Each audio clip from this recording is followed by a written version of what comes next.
السلام علیکم ورحمۃ اللہ وبرکاتہ۔ الحمد للہ کفی وسلام علی عبادہ الذین اصطفی، اما بعد۔ حضرات گرامی، ہم لوگ اتوار کے دن مغرب کے بعد کوشش کرتے ہیں کہ حضور اکرم صلی اللہ علیہ وسلم کی ایسی احادیث جن کا تعلق زندگی کے ادب اور اخلاق سے متعلق ہیں، عام طور سے ان کا درس ہو، مذاکرہ ہو، اور ہم یہ حدیثیں سنن ابی داؤد جو حدیث کی 6 مشہور کتابوں میں سے ایک ہے،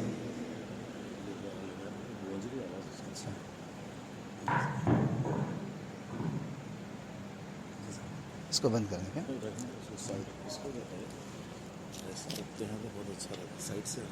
جی،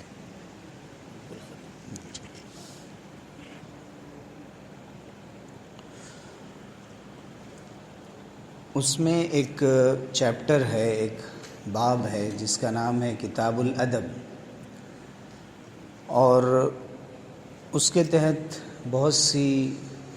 ایسی چیزیں ذکر کی گئیں جن کی عام طور سے ضرورت پڑتی رہتی ہے زندگی میں۔ آج جو اس سلسلے میں سبق ہے وہ ہے باب الجلوس فی الطرقات، یعنی راستوں پر بیٹھنے کے سلسلے میں حضور اکرم صلی اللہ علیہ وسلم کی ہدایات۔ عن ابی سعید الخدری ان رسول اللہ صلی اللہ علیہ وسلم قال ایاکم والجلوس بالطرقات۔ حضرت ابو سعید خدری رضی اللہ عنہ سے روایت ہے کہ رسول اللہ صلی اللہ علیہ وسلم نے ارشاد فرمایا، ایاکم والجلوس بالطرقات، تم راستوں پر بیٹھنے سے بچو۔ قالوا یا رسول اللہ، تو کچھ لوگوں نے یہ عرض کیا کہ اے اللہ کے رسول، ما بد لنا من مجالسنا نتحدث فیہا، ہمیں کبھی بیٹھنا پڑتا ہے، ہماری مجلسوں کے لیے اور کوئی جگہ نہیں ہے جہاں بیٹھ کر ہم بات کر سکیں، تو کبھی ہم اس کے لیے بیٹھتے ہیں۔ تو رسول اللہ صلی اللہ علیہ وسلم نے فرمایا کہ ان ابیتم فاعطوا الطریق حقہ، کہ اگر تم انکار کر رہے ہو اور تم بیٹھنا ہی چاہتے ہو اور تمہیں محسوس ہوتا ہے کہ یہ تمہاری ضرورت ہے، فاعطوا الطریق حقہ، تو پہلے تو آپ صلی اللہ علیہ وسلم نے اس سے منع فرمایا، پھر جب کچھ لوگوں نے کہا کہ ہمیں بیٹھنا پڑتا ہے، ہماری مجلسیں اسی طرح سے قائم ہو پاتی ہیں، ہم آپ سے گفتگو کرتے ہیں، تو رسول اللہ صلی اللہ علیہ وسلم نے فرمایا کہ اگر تم بیٹھنا ہی چاہتے ہو، ضروری ہو جائے اور کوئی جگہ نہیں ہے بیٹھنے کے لیے، تو پھر تم راستے کو اس کا حق دو۔ فاعطوا الطریق حقہ، راستے کو اس کا حق دو۔ تو لوگوں نے پوچھا وما حق الطریق یا رسول اللہ، راستے کا حق کیا ہے اے اللہ کے رسول؟ تو رسول اللہ صلی اللہ علیہ وسلم نے فرمایا غض البصر، سب سے پہلے تو نگاہیں نیچی رکھنا، وکف الاذی، اور جہاں آپ بیٹھے ہوئے ہیں اگر کوئی تکلیف دہ چیز وہاں پر ہے جس سے گزرنے والوں کو کوئی تکلیف ہو سکتی ہے تو اس تکلیف دہ چیز کو ہٹا دینا۔ اس میں یہ بھی شامل ہے کہ لوگوں کو آگاہ کر دینا کہ یہاں پر کوئی ایسی چیز ہے کہ جس کی وجہ سے آپ گر سکتے ہیں، اور اگر آپ دیکھ رہے ہیں تو اس کو ہٹا دینا۔ جو عام تعلیم ہے حضور اکرم صلی اللہ علیہ وسلم کی اس سلسلے میں کہ یہ صدقہ ہے کہ راستے سے تکلیف دہ چیز کو ہٹا دیا جائے۔ اماطۃ الاذی عن الطریق، راستے میں کوئی پتھر پڑا ہوا ہے یا اور کوئی ایسی چیز ہے جس سے انسان ٹھوکر کھا کر گر سکتا ہے، تو جو لوگ راستے پر بیٹھتے ہیں ان کو بھی حضور صلی اللہ علیہ وسلم نے ہدایت دی کہ خاص طور سے ان کا فریضہ ہے کہ وہ یہ کام کریں۔ ورد السلام، کوئی سلام کرے تو اس کا جواب دیں۔ پھر یہ فرمایا، ظاہر ہے کہ ایک عام اصول ہے کہ سلام میں پہلے پہل کرنا چاہیے، تو جو لوگ بیٹھے ہوئے ہیں وہ پہل کریں، اگر وہ نہیں سلام کر سکے اور کسی نے سلام کیا تو پھر اس کا جواب دیں۔ والامر بالمعروف والنہی عن المنکر، بھلائی کا حکم دینا اور برائی سے روکنا۔ تو گویا کہ راستے پر بیٹھنے کی جو اجازت حضور صلی اللہ علیہ وسلم نے عطا فرمائی وہ بھی اتنی شرطوں کے ساتھ عطا فرمائی کہ گویا ایک پورا دعوت کا نمونہ بن جاتا ہے کہ اگر کوئی بیٹھا ہے تو لوگوں کو بھلائی کا حکم دے، برائی سے روکے، اپنی نگاہوں کی بھی حفاظت کرے، تکلیف دہ چیز ہٹائے، سلام کو عام کرے۔ یہ اسلوب اور یہ طریقہ یہ بتاتا ہے کہ حضور اکرم صلی اللہ علیہ وسلم نے اصلاً تو اس کو پسند نہیں فرمایا کہ راستے پر بیٹھا جائے، چونکہ اس میں کئی طرح کی خرابیاں بھی ہوتی ہیں، خواہی نہ خواہی انسان برائی میں پڑ سکتا ہے۔ دوسری بات یہ ہے کہ بہت سے گزرنے والوں کو، چھوٹوں کو، ماتحتوں کو، دوسرے بہت سے ایسے لوگ خواتین کو تکلف ہوتا ہے وہاں سے گزرنے میں، ان کو رکاوٹ محسوس ہوتی ہے اگرچہ لوگ نہ دیکھ رہے ہوں اس کے باوجود بھی۔ تو یہ حضور اکرم صلی اللہ علیہ وسلم کی تعلیمات تھی اس سلسلے میں کہ راستے میں نہ بیٹھا جائے۔ لیکن ایک دوسری حدیث امام ابو داؤد رحمۃ اللہ نے اس سلسلے میں پیش فرمائی، جس میں حضرت انس رضی اللہ عنہ کی روایت ہے کہ ایک عورت رسول اللہ صلی اللہ علیہ وسلم کے پاس آئی اور اس نے کہا کہ اے اللہ کے رسول، ان لی الیک حاجتن، مجھے آپ سے ایک کام ہے، ایک ضرورت ہے۔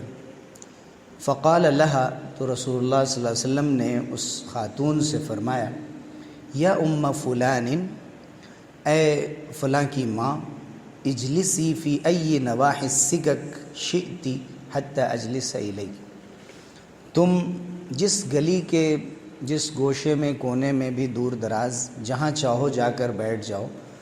تو میں بھی تمہارے ساتھ بیٹھ جاؤں گا۔ تو اس نے حضور اکرم صلی اللہ علیہ وسلم کی بات پر عمل کیا۔ راوی کہتے ہیں فجلست، تو وہ ایک کونے میں ایک کنارے کہیں جا کر بیٹھ گئی۔ اور یہ ایک ایسی خاتون کا تذکرہ ہو رہا ہے جن کے بارے میں لوگوں نے وضاحت کی ہے کہ ایسی عورت تھی کہ جس کا ذہنی توازن صحیح نہیں تھا، اور وہ حضور صلی اللہ علیہ وسلم سے ہمیشہ چاہتی تھی کہ کچھ آپ اس کی مدد کریں، اور بات چیت میں اس کے کوئی رخ ایک نہیں ہوتا تھا، کبھی کچھ کہتی تھی کبھی کچھ کہتی تھی۔ تو حضور صلی اللہ علیہ وسلم نے فرمایا اس کو دلاسا دینے کے لیے کہ تمہیں کوئی نہیں پوچھتا ہے تو تم جس جگہ چاہو جا کر بیٹھ جاؤ، میں وہاں آ کر تمہاری مدد کر دوں گا، یہ نہیں ہے کہ تم یہیں آؤ تب بھی، میں آ کر تمہاری وہاں مدد کر دوں گا۔ فجلس النبی صلی اللہ علیہ وسلم الیہا حتی قضت حاجتہ، تو رسول اللہ صلی اللہ علیہ وسلم نے جا کر وہاں پر اس سے ملاقات کی، وہاں بیٹھے آپ صلی اللہ علیہ وسلم، بیٹھ کر آپ صلی اللہ علیہ وسلم نے پوچھا کہ کیا کام ہے بتاؤ۔ تو راوی بتاتے نہیں ہیں، حدیث میں یہ موجود نہیں ہے کہ کیا اس کی ضرورت تھی، جو بھی اس کی ضرورت تھی، اس کو کچھ کھجوریں چاہیے تھیں یا اور کسی قسم کی مدد تھی، تو آپ صلی اللہ علیہ وسلم نے اس کی مدد پوری۔ یہ حدیث امام ابو داؤد رحمۃ اللہ نے اس لیے ذکر فرمائی کہ حضور اکرم صلی اللہ علیہ وسلم کمزوروں کا خیال رکھا کرتے تھے، اور اس کے لیے ایک ایسی عورت کہ جو صحیح سے عقل مند بھی نہیں تھی اور ایک باولی قسم کی خاتون تھی، لیکن وہ حضور اکرم صلی اللہ علیہ وسلم سے ایک مدد چاہتی تھی،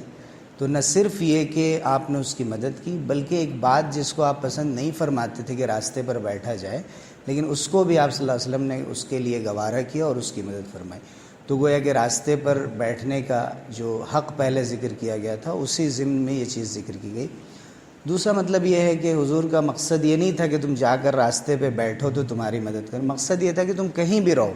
وہاں آ کر میں تمہاری مدد کر سکتا ہوں، تمہیں جہاں کہیں بھی مدد کی ضرورت ہو۔ اس کے بعد ایک باب ہے، ایک چیپٹر ہے، باب فی سعۃ المجلس، کشادہ مجلس کے سلسلے میں۔ یہ تو راستوں کا تذکرہ ہوا، لیکن دوسری طرف کہ جب ایک ساتھ لوگ بیٹھیں تو وہ مجلس حضور صلی اللہ علیہ وسلم کے نزدیک، اور خود قرآن مجید میں سورہ مجادلہ میں بھی اس کا ذکر آیا، پسندیدہ ہے جو کشادہ مجلس ہو، بیچ میں جگہ ہو، کوئی آئے تو بیٹھ سکے، ایسا نہ ہو کہ بالکل تنگ ہو اور کسی کے لیے بیٹھنے کی جگہ نہ ہو، تو ذرا سا سمٹ کر بیٹھا جائے، دوسرے لوگوں کو بھی اس کے لیے جگہ نکل جائے، دوسروں کے لیے جگہ بنا دی جائے، اس طرف اشارہ ہے۔ تو حضور اکرم صلی اللہ علیہ وسلم سے روایت کرتے ہیں حضرت ابو سعید خدری رضی اللہ عنہ، جو ان صحابہ میں ہیں جن کی روایتیں حدیث میں بہت زیادہ ہیں۔ وہ کہتے ہیں میں نے رسول اللہ صلی اللہ علیہ وسلم سے سنا، آپ نے فرمایا کہ خیر المجالس اوسعها، سب سے اچھی مجلس وہ ہوتی ہے جو کشادہ ہو، جس میں دوسروں کے لیے جگہ نکال لی جائے، اگر کوئی آئے تو وہاں بیٹھ سکے۔ مجلس کے اور بھی ادب ہیں کہ جہاں جگہ ملے وہاں انسان بیٹھ جائے، دوسروں کو تکلیف پہنچاتے ہوئے، خاص طور سے جمعے کی نماز سے پہلے